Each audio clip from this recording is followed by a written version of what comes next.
राज्यामध्ये कोरोना पुन्हा एकदा डोकं वर काढतंय। त्यामुळे शिर्डीत येणाऱ्या भाविकांची संख्या पाहता राज्याचे महसूल मंत्री तथा अहमदनगर जिल्ह्याचे पालकमंत्री राधाकृष्ण विखे पाटील यांनी काल नो मास्क नो दर्शन धोरण शिर्डी संस्थानला अंमलात आणावं अशा सूचना दिल्या होत्या।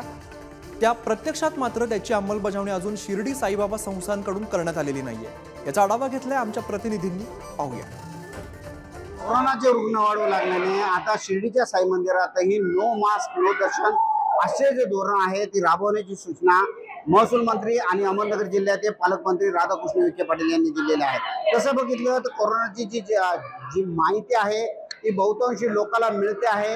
त्यामुळे बहुतांशी लोक जे आहे साई मंदिराच्या दर्शन रांगेत येताना मास्क वापरल्याचं दिसत येत आहे। मात्र मास्क वापरण्याच्या संख्येपेक्षा विदाउट मास्क वापरण्याची संख्या जास्त आहे।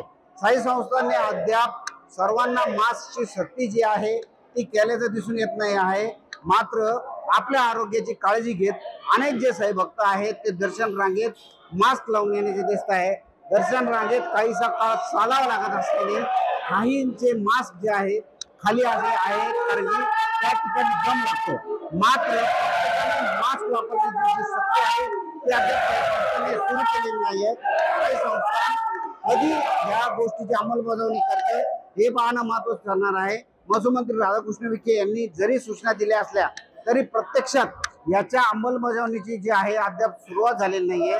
साई दर्शनासाठी नाताळची सुट्टी आणि नवीन वर्षाची गर्दी असल्यामुळे जे भक्त आहेत ते येताना दिसत आहेत। मात्र आता साई मंदिरात नो मास्क नो दर्शन अशी जी धोरणाची अंमलबजावणी आहे ती कधी केली जाते, त्यात काही अडचणी येतात का हे पाहणं महत्त्वाचं ठरणार आहे। प्रशांत शर्मा, पुढारी न्यूज, शिर्डी।